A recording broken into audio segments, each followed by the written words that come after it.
പലരും പറയുന്നു ഇതിന് കാരണം സ്ത്രീകൾ തലപ്പത്ത് വന്നതുകൊണ്ടാണെന്ന്. എന്നാൽ ഇതിന് സത്യത്തിന്റെ മറ്റൊരു വശം കൂടിയുണ്ട്. സഹപ്രവർത്തകയായ ഒരു നടി ക്രൂരമായി ആക്രമിക്കപ്പെട്ടപ്പോൾ അവളോടൊപ്പം നിൽക്കാതെ വേട്ടക്കാരനോടൊപ്പം നിന്ന് വാദിച്ചവർക്ക് കാലം കരുതി വെച്ച കാവ്യനീതിയാണ് ഇന്നീ നടന്നുകൊണ്ടിരിക്കുന്നത്. അന്ന് അവളുടെ കണ്ണുനീരും കരച്ചിലും കണ്ടില്ലെന്ന് നടിച്ച് അവളെ നിഷ്കരുണം തള്ളിക്കളഞ്ഞവരാണ് ഇവരിൽ പലരും. അവളൊഴുക്കിയ കണ്ണുനീരിന് കണക്ക് പറയാതെ ആർക്കും കടന്നു പോകാൻ കഴിയില്ലെന്ന് കാലം തെളിയിച്ചുകൊണ്ടേയിരിക്കുകയാണ്. അപ്പോൾ പ്രസിഡന്റ് പറയുന്നു അതിപ്പോൾ ചർച്ച ചെയ്യേണ്ട വിഷയമല്ല, അടിയന്തരമായി ചർച്ച ചെയ്യേണ്ടതും നടപ്പാക്കേണ്ടതുമായ ധാരാളം വിഷയങ്ങൾ വേറെയുണ്ടെന്ന്. അവർ പറഞ്ഞത് ഇപ്പോൾ അക്ഷരം പ്രതി ശരിയായിരിക്കുകയാണ്. ഭരണം ഏറ്റെടുത്ത അന്ന് തുടങ്ങിയ ആഭ്യന്തര കലഹമാണ്. പല പ്രാവശ്യം പൊട്ടലും ചീറ്റലുമൊക്കെ പുറം ലോകത്തും എത്തിയിരുന്നു. അതൊക്കെ ഒന്ന് തീർത്തിട്ട് വേണ്ടേ മറ്റു കാര്യങ്ങൾ ചർച്ച ചെയ്യാൻ. എന്നാൽ ഇപ്പോൾ പ്രശ്നങ്ങൾ ചീങ്ങി നാറുന്ന ബോംബുകളായി ഒന്നിനു പിറകെ മറ്റൊന്നായി വന്നുകൊണ്ടിരിക്കുകയാണ്. ഇതൊക്കെ ചർച്ച ചെയ്ത് ഒന്ന് ഒതുക്കിയതിനു ശേഷം വേണമല്ലോ അടുത്ത വിഷയത്തിലേക്ക് കടക്കാൻ. സംഘടനയിലെ താരലഹള പലവിധമാണ്. പണം തട്ടിപ്പിന്റെ പേരിൽ പ്രശ്നം, കുടുംബ കലഹം ഉണ്ടാക്കിയതിന്റെ പേരിൽ പ്രശ്നം, തെറി വിളിച്ചതിന്റെ പേരിൽ പ്രശ്നം,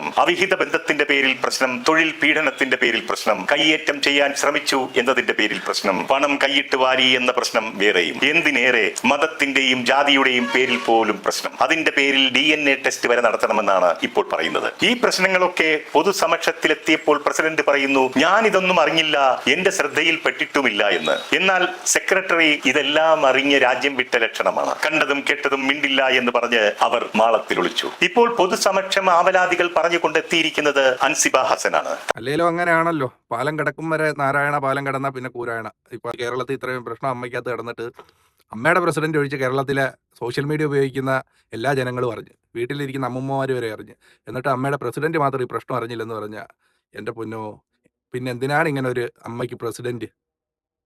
രാജിവെച്ച് വീട്ടിൽ പോകാൻ പറയടേ.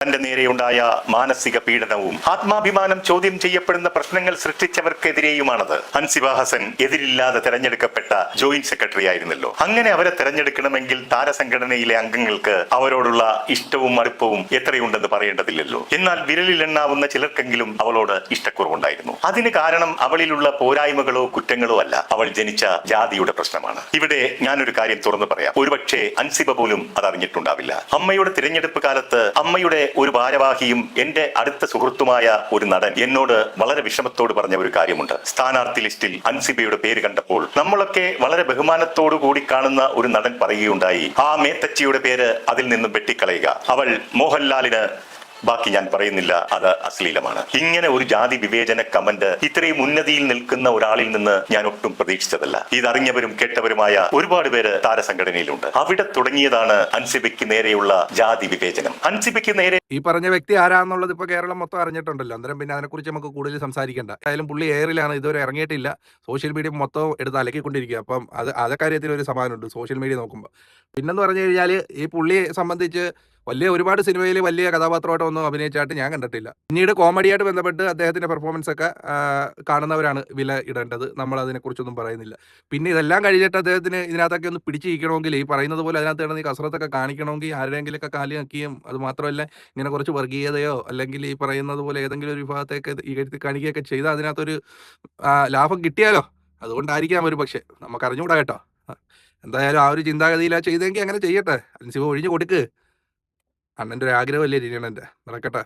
പിന്നെ അങ്ങോട്ട് ജിഹാദി, തീവ്രവാദി, മതം മാറ്റം നടത്തുന്നവൾ എന്നിങ്ങനെയുള്ള ആക്ഷേപങ്ങൾ ഉയർത്തി ഒറ്റപ്പെടുത്തലുകൾ ആരംഭിച്ചു. ഉത്തരേന്ത്യയിൽ നടക്കുന്ന സംസ്കാര ശൂന്യമായ ഇത്തരം വേർതിരിവുകൾ സംസ്കാര സമ്പന്നരെന്ന് ഊറ്റം കൊള്ളുന്ന സാംസ്കാരിക സംഘടനയിലെ കലാകാരന്മാർ പിന്തുടരുന്നു എന്നത് നമ്മുടെ സാംസ്കാരിക തകർച്ചയല്ലേ? ഇവിടെ ഇതിനെ അംഗീകരിച്ചു കൊടുക്കുന്നത്, അനുവദിച്ചു കൊടുക്കുന്നത് ആശാസ്യമാണോ? ഇതിനെ എതിർക്കപ്പെടേണ്ടതല്ലേ? ഇത് തന്നെ മറ്റൊരു നടിയായ ഉഷ ഹസീനയ്ക്കും ഉണ്ടായതായി അവർ പൊതുമധ്യത്തിൽ വെളിപ്പെടുത്തുകയുണ്ടായി. ഇന്നിത് അൻസിബയ്ക്കും ഉഷയ്ക്കും എതിരെയാണ് ഉണ്ടായതെങ്കിൽ നാളെ ഇത് മറ്റൊരാൾക്കെതിരെയും ഉണ്ടാകില്ല എന്ന് എങ്ങനെ പറയാൻ കഴിയും? കഴിഞ്ഞ ഭരണകാലഘട്ടത്തിൽ ഒന്നും ജാതീയമായ അധിക്ഷേപങ്ങളോ വേർതിരിവുകളോ അമ്മയിൽ ഉണ്ടായതായി കേട്ടുകേൾവി പോലുമില്ല. അമ്മയിൽ എപ്പോഴും സങ്കടമുണർത്തുന്ന പരാതിക്കാരിയെ ഒറ്റപ്പെടുത്തി ആക്രമിക്കുകയും കുറ്റവാളികളായ ആരോപണ വിധേയനായ പുരുഷന്മാരെ സംരക്ഷിക്കുകയും ചെയ്യുന്ന പ്രവണത തുടങ്ങിയിട്ട് കാലങ്ങളേറെയായി. അതിപ്പോഴും അങ്ങനെ തുടരുകയാണ്. ഇതിനൊരു അറുതി വരുത്താൻ ആരും ഇന്ന് വരെ ശ്രമിച്ചിട്ടില്ല. അപ്പോഴൊക്കെ നേതൃത്വം മൗനം പാലിക്കുകയാണ് ഉണ്ടായിട്ടുള്ളത്. ഇപ്പോഴുള്ള ഭരണ സംവിധാനത്തിലാകട്ടെ തീവ്ര മത നിലപാടുകളുള്ള ചില സ്ത്രീകളുണ്ട്. അവർ കൂടി ഇതിനെ കൈയടിച്ച് പ്രോത്സാഹിപ്പിക്കുകയാണ്. എന്ന് പറഞ്ഞാൽ അമ്മയെന്ന പേരെങ്കിലും അതിന്റെ കടിഞ്ഞാൻ മൊത്തം പിന്നെ ആണുങ്ങളുടെ കയ്യിലാന്നുള്ളത് എല്ലാവർക്കും അറിയാമല്ലോ. അപ്പം ഈ സ്ത്രീകളെ പിന്നെ കാണിച്ച് മറയാക്കിക്കൊണ്ട് ഒരു ഭരണസമിതിയൊക്കെ തിരഞ്ഞെടുത്തെന്നും പറഞ്ഞ് ഇനിയിപ്പോൾ എന്തായാലും ഒരു സ്ത്രീ ഭരണപക്ഷം അമ്മയിൽ ഈ കാലത്തെങ്ങും വരുമെന്ന് നമുക്ക് തോന്നുന്നില്ല. എന്തായാലും അതിനൊരു തീരുമാനമായി. പിന്നീട് നോർത്ത് ഇന്ത്യയായിട്ടൊക്കെ കമ്പയർ ചെയ്ത് നമ്മുടെ കേരളത്തെ നോക്കുമ്പോൾ നോർത്ത് ഇന്ത്യയിൽ എന്നൊക്കെ പറഞ്ഞു കഴിഞ്ഞാൽ അവർക്ക് വിദ്യാഭ്യാസവും കാര്യങ്ങളൊന്നുമില്ല. അങ്ങനെ അവരെ സംബന്ധിച്ച് അവർ ഈ വർഗീയത കാണിക്കുന്നുണ്ടോ എന്ന് ചോദിച്ചാൽ അവർക്ക് ഈ ഗ്രാമങ്ങളിലൂടെയൊക്കെ സഞ്ചരിക്കുമ്പം ഈ സഞ്ചാരത്തിനകത്തൊക്കെ ഗ്രാമങ്ങൾ കാണുമ്പം അവർക്ക് അന്നന്ന് ജീവിക്കാനുള്ള വകയില്ലാത്തവർ പിന്നെ ഈ കാര്യങ്ങളൊക്കെ ചിന്തിക്കുമെന്നുള്ളത് ഞാൻ ആലോചിക്കുന്നത്. അതവിടെ ഇരിക്കട്ടെ എന്തായാലും. പിന്നീട് ഒരു കേസ് ഇട്ടെന്ന് പറഞ്ഞാൽ കേരളത്തിൽ ഇപ്പോൾ എന്തായാലും ഇവരൊക്കെയാണല്ലോ നവോത്ഥാന നായകന്മാർ, സിനിമാ നടന്മാർ. തെരഞ്ഞെടുപ്പ് വന്നാൽ അവർ പിന്നെ എന്തോലും സാംസ്കാരിക പരിപാടികൾ വന്ന അത് ഇനിയിപ്പോൾ എന്തായാലും ഇവരുടെയൊക്കെ തനി ഗുണം എന്താണ് എന്നുള്ളത് മനസ്സിലായല്ലോ. പ്രിയമുള്ളവരെ വേറൊരു കേസായിട്ട് ഞാൻ പറയട്ടെ. ഈ ഒരാളുടെ പേര് ഇപ്പം മുസ്ലിം നാമധാരി ആയതുകൊണ്ട് അദ്ദേഹം വിശ്വാസിയാവണം എന്നില്ല. നിങ്ങൾ ആ കാര്യം മനസ്സിലാക്കണം. ഈ മതപരമായി വെച്ച് നോക്കുവാണെങ്കിൽ ഒരുപാട് കാര്യങ്ങളുണ്ട്. ഒരു വിശ്വാസിയായിരിക്കാൻ വേണ്ട ഒരുപാട് മതം അനുശ്വാസിക്കുന്ന ഒരുപാട് കാര്യങ്ങളുണ്ട്. അത് നമ്മുടെ വിഷയം ഇല്ലാത്തതുകൊണ്ട് ഞാൻ പറയുന്നില്ല. അപ്പോൾ ഏതെങ്കിലും ഒരു വ്യക്തിയുടെ പേര് എന്തെങ്കിലും ആയതുകൊണ്ട് പിന്നെ അദ്ദേഹം വിശ്വാസിയാണോ അല്ലയോ എന്ന് നമ്മൾ വിലയിടുന്നില്ല. അത് വേറൊരു പോക്ക്. അപ്പോൾ എന്തായിരുന്നാലും ഒരു പേര് വെച്ചുകൊണ്ട് ഇങ്ങനെയൊക്കെയാണ് പേരാണ് പ്രശ്നമെങ്കിൽ അങ്ങനെയൊക്കെ അതിൻ്റെ പുറകിൽ പോകുന്നവരോട് നമുക്കൊന്നും പറയാനില്ല എന്നുള്ളതേ ഉള്ളൂ. എന്താ ഒരു ഭരണത്തിലിരുന്ന ഒരു പെങ്കൊച്ച് ആ സ്ഥാനം രാജിവെച്ചതിന് ശേഷം എനിക്കെതിരെ ഇങ്ങനൊരു സംഭവം ഉണ്ടായി എന്ന് പറഞ്ഞൊരു പരാതി അമ്മയ്ക്ക് നൽകുമ്പോൾ അമ്മയുടെ പ്രസിഡന്റ് ഉൾപ്പെടെ ഉള്ളവർ പരാതി ആർക്കെതിരെയാണെന്നോ പറഞ്ഞത് അവരുടെ ഭാഗത്ത് നിന്നുകൊണ്ട് ഈ പെണ്ണിനെ ഒറ്റപ്പെടുത്തുന്ന സംഭവം. അതുകൊണ്ടാണ് എന്ത് സോഷ്യൽ മീഡിയ നിറച്ചും ഈ പെണ്ണിന് സപ്പോർട്ട് കിട്ടിയത്.